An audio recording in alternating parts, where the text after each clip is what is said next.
Hi guys, welcome to Studio 9. In today's episode, we have a very special guest who's in our community. She's worked in hospitality, worked for many years in nursing. Now she's an entrepreneur who does her own gig, like driving like a Uber.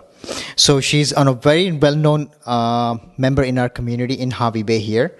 And let me welcome our own Hazel Chechi. Hazel Chechi, welcome to the podcast. Thank you. I think I tell a lot of my guests who come to the show that the reason we started this show is so that we want to know everybody's story. We all came as migrants here long ago, and we all did very well. Some become doctors, some become nurses, and some are doing really good business in our community. So it's about telling their story to our members, our Harvey Bay people, and their journey, how they made so far. So we believe everybody has played a very significant part in our community, whether small, big, whatever role they do in their day-to-day life. We all have contributed some or the other way. So that's how we started this podcast, to get that word out. So yeah, just tell us about yourself. How long you been in Harvey Bay for? Oh, 20 years. 20 years. Wow, that's a long time in Harvey Bay. You would have seen everything. Yes, I saw the up and downs for the Harvey Bay. Yeah. So you worked in hospitality, you said. So was that in India? Did you work? No. As I moved to Australia, I wanted to do something like a business. So I studied business management back in India, but housewife for 18 years. When I moved, I thought that is easy because I like my, hospitality, cooking, So I joined hospitality course, 1, 2, 3. In 6 months, I did 1.5 year course. But then again, Harvey Bay is a small place. A lot of people said, no, not good for business. So I thought, okay, nursing. One of my friends encouraged me to go do study nursing in Harvey Bay, the USQ, one of the good university. Yeah. So I started nursing for 4 years. It's supposed to be 3, but I completed by 4 years. Started my first nursing career in Harvey Bay Hospital. So did you specialize anything in particular in nursing? It's medical nursing, acute medical. Acute medical, okay. So did you say you were 16 years in nursing? Yes. That's a pretty long time. So you probably would have seen some crazy stuff happening. Yes, a lot of crazy stuff. Even when I was a student, I saw the amazing one of the story, but I don't know, that's a privacy. Yeah. Some people, but again, I did travel nursing to other states like Tasmania, Mackay, all Brisbane. So I have seen varieties, in hospitals. Good and bad, you'll see, but, anywhere, any job. That's right. Do you think being a nurse is a very stressful job? No, I won't say just the nursing. How you handle any job. Yeah. Any job is a stressful thing, but how you handle. Yeah. It all depends. You can see me smiling, even it's stress inside. Yeah. You don't show the stress, if you're happy doing. If you're not happy, walk away. That's my thing. At the moment, that's what you come to see me as another profession. Yeah. But still, I'm keeping my nursing job. I love nursing job. Yeah. Well, so after 16 years, you never thought of pursuing your career to be like a doctor or any other field, or you always wanted, like you were happy with nursing? After 3 years of nursing, I actually studied a GumSat a little bit. I wanted to become a doctor, but even nursing was the biggest challenging for me with my, Indian language. I studied in Malayalam medium. When I came, the assignments are very hard. So if I studied nursing, you can imagine how stressful it was with 4 kids. So started GumSat, but I couldn't handle with kids, so stopped. After 6 months, no, I'll continue with the nursing. Nursing is a good job, It's not just for money, how you enjoy your passion. Yeah. Do you want to share any situation where you were something that you were like, oh my God, or like an oh my God moment in your job? Nursing. Yeah. Ooh, nothing specific I can say. There are a lot of things, when you see really critical case, some other places I've been, and I wanted to do, but it is challenging. I don't know what to say, but yeah, I like it. That's it, the main thing. And I take any hard thing, like if anyone say, oh, it's hard. For me, I think it's a job, so I'll like it's job plus I'm enjoying and I can do. I take the challenge and I try to do. Do you think that in current situation in Harvey Bay with nurses being short and things like that, do you think Yes, we are pretty short with? over the years, Harvey Bay is growing. The population, much. We need more funding, more according to the ratio. But that lacking something, government should do, Yeah. Then not just the nursing, I'm saying all medical field is in a crisis at the moment. Yeah. So they need to do something. Yeah, I think this is the very general thing that you ask anybody in that medical field. That's what they say, that we are so short of people, or we so short of staff, beds in Harvey Bay. But I know that the government is doing a lot of things to improvise on it. But I think that puts a lot of pressure on the staff members. It is, but it's not, the government is doing, but short staff is a problem last few years, and with this viral things actually gone worse. Especially after COVID. And all the staff is getting sick, so they need replace really a big budget, I think. Yeah. It's not just one or two staff, so mainly with the viral, that's a challenging for nurses at the moment. Nurses and doctors, when they're out of floor, the nurses' job only nurses can do. That's right. So they need to, and the old population, elderly population in Harvey Bay is grown like anything, and they get more sicker than, and they need physically, mentally support, everything. So we don't have time to give according to their condition. So that is stressful for nurses, because I have seen for first 7 years we had a really good nursing skill mix as well. Now poor skill mix, I will say, because of short staff. They take the students as a using. They can do certain, because it's up to registration, APRA, everything. So yeah, we don't get time. To give for the patient according to their needs. Yeah. So that is the stressful, and it's not just the short staffing. Yeah. Do you think the culture in medical field, especially with the new generation of nurses, is it very different than the old school nurses? Old school nurses are a bit more mature, I think. Mm-hmm. New generation, I won't say everybody, but they can't handle the stress the way the old generation handled. Okay, yeah.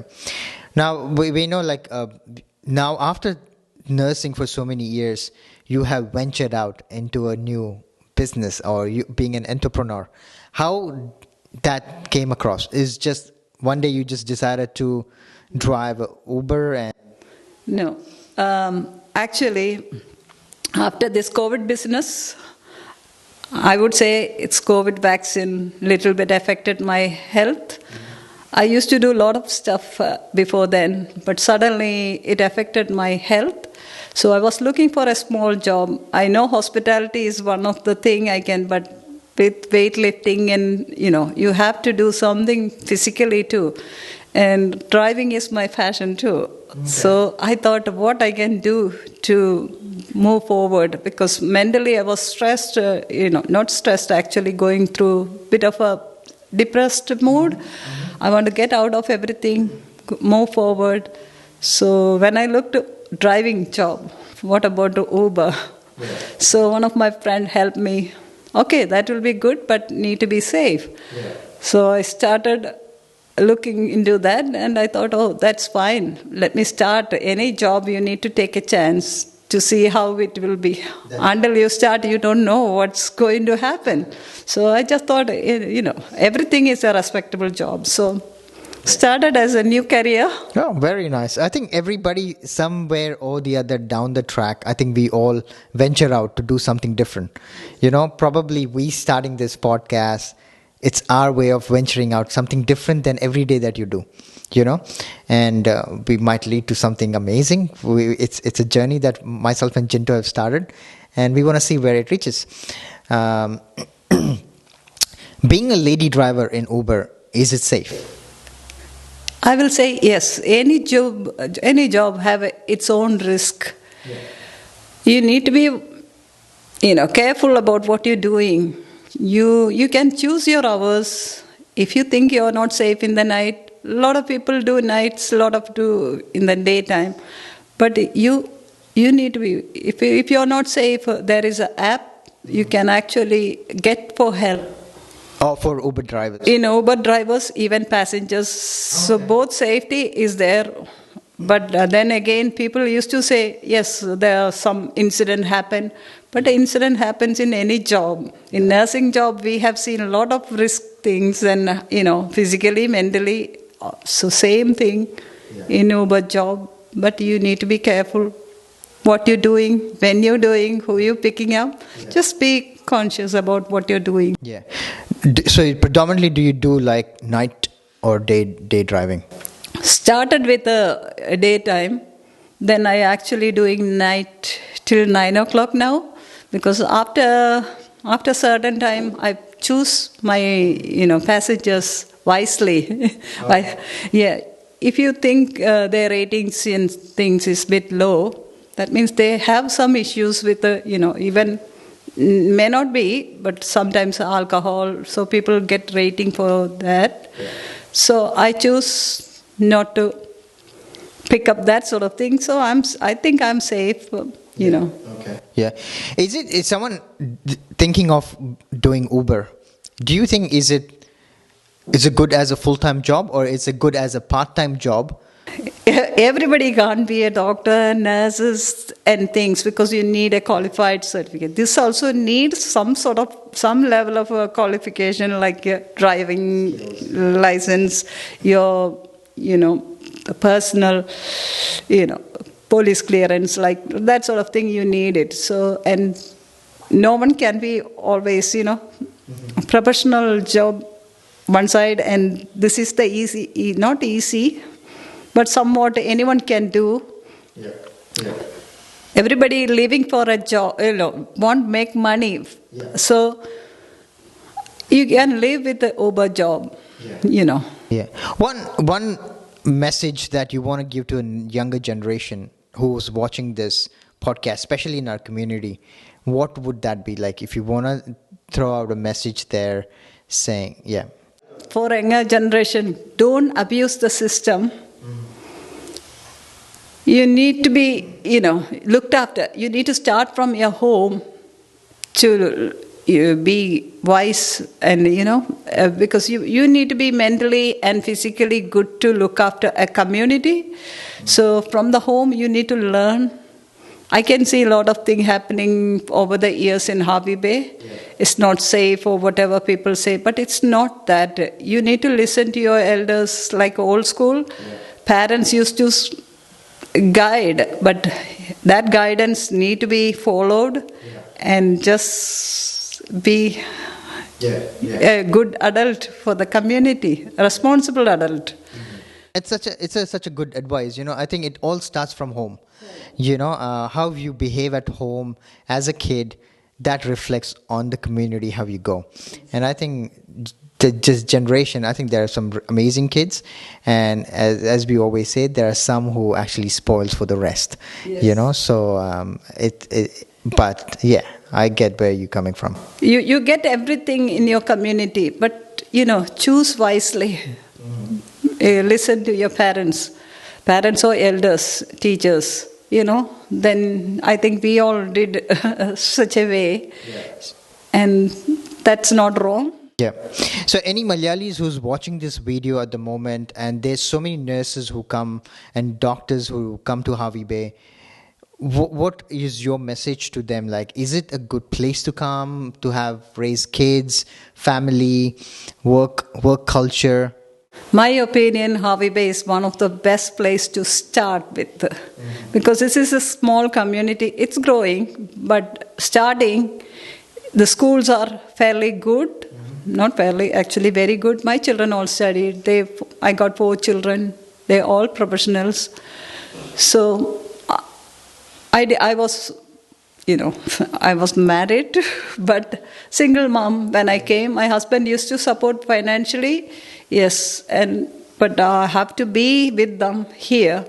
So I know how hard it was if it is a city or somewhere else. So I think it's a good start in Harvey Bay. And even I could I could find time, because cities I heard, busy, everybody busy. You could give some time for your family plus your studies. So Harvey Bay is a good place to start. Do you prefer, what do you think about Malayali Association in Fraser Coast? It is really, when we started, I didn't have a choice. My children didn't study, keep with our language, cultural thing, anything, values, cultural. They good children, they studied everything, what I taught them, and from the school. But I think lacking is the community involvement. If we had the association early, my children would be bit more better, because I like them to mingle with my community, which I'm doing, but I feel like I lost that bit because I didn't have a choice. And I saw the community, the Malayali Association, how hard it to bring it up in that, and I think people should keep that. It's a precious thing for your future, your children's future, because you can do a lot of activities and things, and something, to keep the whole community as a group, like a family. Everywhere there is problems, but, keeping together, when it comes like anything, happened in one family, you're not just one, they will there for you as a group. So it's very important to keep that Malayali Association keep going. So now we probably go ask you some parenting questions, if that's okay. Like, being a parent in Australia and raising girls, I think you have 2 girls, is that? 3 girls. 3 girls and 4 kids. I know, probably, was it hard bringing them up? As I say, nothing hard. When they, you listen to your parents, your great-grandmother, grandmother. I had my, grandmother and great-grandmother when I had kids. Now I'm seeing this new generation. They don't want to listen, but I listen to them. And that was good thing. I could guide my children in a way they taught me.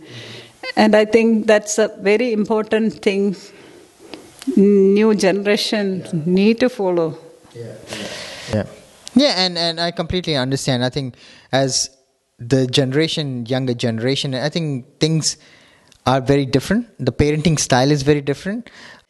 That you are right. I can see that. Everybody think the books, they are actually following the books. And that is the biggest mistake I have seen, even in, and around my families too. Family, when I say not just my kids, or, around my family's friends, everybody. Following books, somebody's experience. You following from your parents or their experience, it's big difference. And, I will say, I have seen the new generation kids, they think they're giving the freedom for them. Freedom with the discipline is much important. And you show them your discipline, like a time management, is very important. I have never seen in many of the events I go, I can see, I'm someone, I like to be everywhere on time or before time, especially in my workplace. They know I will be there 45 minutes early. Yeah. That's my 45 is the max, but sometimes very rarely I'll be late for 1 or 2 minutes. That I will inform them, but I will say, new generation, you can't change anything, but you can guide. And you can actually, you books are not wrong, somebody's experience also, but you can mix rather than just following. I will say, take your parents' advice too. Yeah. No, and I think there's a bit of a cultural difference too. I think when you raise, and it's nothing against parents here, I think there's some amazing parents here, but I think there's a lot of cultural difference when it comes to like an Asian parent. And then a Western parent, I think we Asian parents tend to give a whack to your kid. That is really wrong, because I have spoken to a lot of elderly parents here. They say we got good back from our parents. That's why we've been disciplined. See the new, they talk to me a lot because I'm a talkative person, and I give time for my patients and my Uber passengers. I give advice. I give natural. I do a little bit of natural. Myself I do, but my experience when I share, actually they value. And they actually following. A lot of people, they said, oh, that makes better. And, so from the book, I also, we studied. Then you need to think, which is the best you choose from each. Because without anything, reading and things, you can't live, you need that also. Not all, you can't live in Asian thing.